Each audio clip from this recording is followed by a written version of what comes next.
नमस्कार भक्तों, स्वागत है आपका टीपीजेड भक्ति में। आज हम आपको भगवान शिव की महिमा और उनकी अद्भुत कृपा के बारे में बताने जा रहे हैं। इस महाशिवरात्रि के पावन अवसर पर आइए तप और भक्ति के इस अनमोल संगम में डूबकर भोलेनाथ की कथा का आनंद लें। ओम नमः शिवाय के पवित्र मंत्र से आरंभ करते हुए हम भगवान शिव के उन अद्भुत स्वरूपों और लीलाओं का वर्णन करेंगे जिनसे संसार को नई दिशा और ऊर्जा मिली है। शिव जो योग के अधिपति हैं, जो भस्म से सजे हैं और जो त्रिशूलधारी हैं, उनके चरणों में हमारी भक्ति समर्पित करते हैं। तो भक्तों, आइए इस कथा को आरंभ करें और भोलेनाथ के चरणों में अपने हृदय को समर्पित करते हुए इस पवित्र यात्रा में आपका स्वागत है। महाशिवरात्रि भगवान शिव की उपासना का पवित्र पर्व हिंदू धर्म का एक ऐसा महान अवसर है जब भक्त अपने आराध्य शिव शंकर को प्रसन्न करने के लिए व्रत, पूजा और ध्यान करते हैं। यह पर्व हर वर्ष फाल्गुन मास की कृष्ण पक्ष की चतुर्दशी तिथि को मनाया जाता है। मान्यता है कि इस दिन भगवान शिव और माता पार्वती का दिव्य विवाह संपन्न हुआ था। पुराणों के अनुसार महाशिवरात्रि की रात्रि को शिव तत्व के सभी स्वरूप जागृत और सक्रिय हो जाते हैं। इस दिन की पूजा में शिवलिंग का रुद्राभिषेक विशेष रूप से फलदायी माना गया है। ऐसा कहा जाता है कि जो भक्त सच्चे हृदय से भगवान शिव की पूजा करता है, उसकी सभी मनोकामनाएं पूर्ण हो जाती हैं। इस दिन मंदिरों में विशेष रौनक होती है। शिवलिंग पर जल, दूध, बेलपत्र, धतूरा और शुद्ध गंगा जल अर्पित करने का विशेष महत्व है। भक्त रात्रि के 4 प्रहरों में भगवान शिव का पूजन करते हैं और उनके प्रिय मंत्र ओम नमः शिवाय का जाप करते हैं। पुराणों में वर्णित एक कथा के अनुसार प्राचीन काल की यह कथा भगवान शिव की महिमा और करुणा को प्रकट करती है।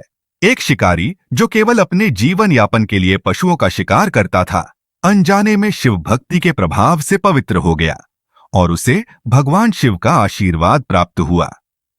शिकारी चित्रभानु उस दिन भूखा प्यासा था और दिन भर भटकने के बाद सूर्यास्त के समय एक जलाशय के पास पहुंचा।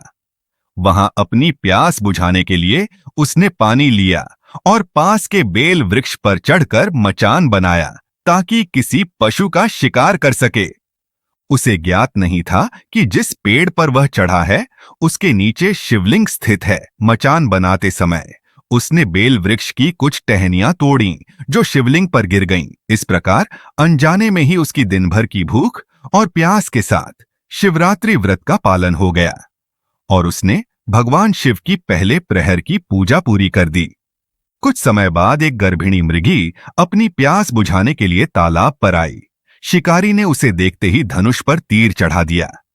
जैसे ही उसने तीर चलाने के लिए प्रत्यंचा खींची, उसके हाथों का धक्का लगने से कुछ बेलपत्र और जल की बूंदें शिवलिंग पर गिर पड़ीं। ये शिवरात्रि व्रत का दूसरा प्रहर था जिसमें अनजाने में ही उसकी पूजा पूरी हो गई। मृगी ने शिकारी को मनुष्य धर्म की याद दिलाई।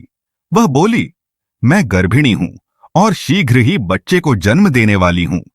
यदि तुम मुझे मारोगे तो यह केवल मेरी ही नहीं बल्कि मेरे गर्भ में पल रहे बच्चे की भी हत्या होगी। क्या यह उचित होगा? मैं तुम्हारे समक्ष प्रसव के बाद अवश्य आऊंगी, तब तुम मुझे मार सकते हो। मृगी के इन वचनों ने शिकारी के हृदय को स्पर्श किया। उसने अपनी प्रत्यंचा ढीली कर दी और मृगी को जाने दिया। इस क्षण में उसकी करुणा और अनजाने में की गई पूजा ने भगवान शिव को प्रसन्न कर दिया। शिवलिंग पर गिरी बेलपत्र और जल की बूंदों ने उसकी आत्मा को शुद्ध कर दिया। इस तरह से उसने बिना जाने ही शिवरात्रि का व्रत, पूजा और जागरण पूर्ण कर लिया। भगवान शिव ने उसकी भक्ति स्वीकार की और उसे पापों से मुक्त कर दिया। महाशिवरात्रि की पवित्र कथा न केवल भगवान शिव की महिमा का बखान करती है, बल्कि यह हमें करुणा, धर्म और भक्ति के अद्भुत प्रभावों का परिचय भी कराती है। यह कथा उस शिकारी की है जो अनजाने में शिव भक्ति का पथ अपनाकर भगवान शिव का आशीर्वाद प्राप्त करता है। जब पहली मृगी गर्भवती होने का निवेदन कर चली गई तो कुछ ही देर बाद दूसरी मृगी वहां आई। शिकारी ने उसे देखते ही धनुष पर बाण चढ़ा दिया। जैसे ही उसने तीर चलाने की तैयारी की, उसके हाथों से फिर कुछ बेलपत्र और जल शिवलिंग पर गिर गए। इस प्रकार अनजाने में उसकी दूसरे प्रहर की पूजा भी संपन्न हो गई। मृगी ने शिकारी से विनम्रता पूर्वक निवेदन किया, हे मानव, मैं अभी रथ से निवृत्त हुई हूं और अपने प्रिय को खोज रही हूं। मैं कामातुर और विरहिणी हूं। कृपया मुझे थोड़ा समय दें। अपने प्रिय से मिलकर मैं अवश्य लौट आऊंगी, तब आप मुझे मार सकते हैं। मृगी के इन करुण वचनों ने शिकारी के हृदय को द्रवित कर दिया। उसने उसे भी जाने दिया, यह सोचकर कि शिकार तो फिर भी मिलेगा। रात्रि का अंतिम पहर बीत रहा था। तभी एक और मृगी अपने नवजात बच्चों के साथ वहां से निकली। शिकारी ने अपने परिवार की भूख प्यास को याद करते हुए धनुष पर तीर चढ़ाया। जैसे ही उसने तीर छोड़ने की तैयारी की, मृगी ने करुणा भरे स्वर में कहा, हे शिकारी, मुझे मारने से पहले मेरी विनती सुनो। मैं इन बच्चों को उनके पिता के पास छोड़कर तुरंत लौट आऊंगी। इन बच्चों की ममता के नाम पर मुझे थोड़ी देर का जीवन दान दे दो। शिकारी हंसा और बोला, सामने आए शिकार को मैं कैसे छोड़ दूं? मेरे बच्चे घर पर भूख से तड़प रहे होंगे। मैं पहले ही 2 शिकार खो चुका हूं।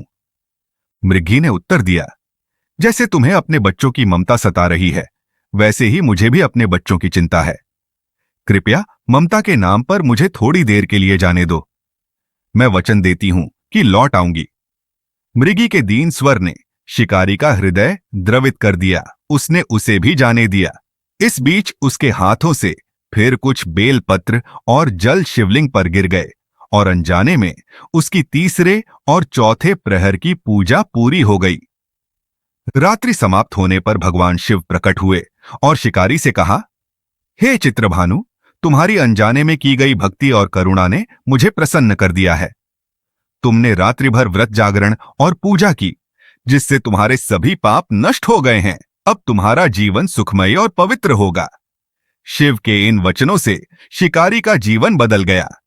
उसने पशुओं का शिकार छोड़कर धर्म और भक्ति का मार्ग अपनाया। महाशिवरात्रि की यह कथा हमें सिखाती है कि भगवान शिव की कृपा पाने के लिए हृदय की सच्चाई, करुणा और धर्म का मार्ग ही पर्याप्त है। शिव भक्ति जीवन को शुद्ध और पवित्र बना देती है। इस महाशिवरात्रि पर भगवान शिव का ध्यान करें, उनका पूजन करें और उनके प्रिय मंत्र ओम नमः शिवाय का जाप करें। शिव कृपा से आपके जीवन में सुख, शांति और मोक्ष का मार्ग प्रशस्त होगा।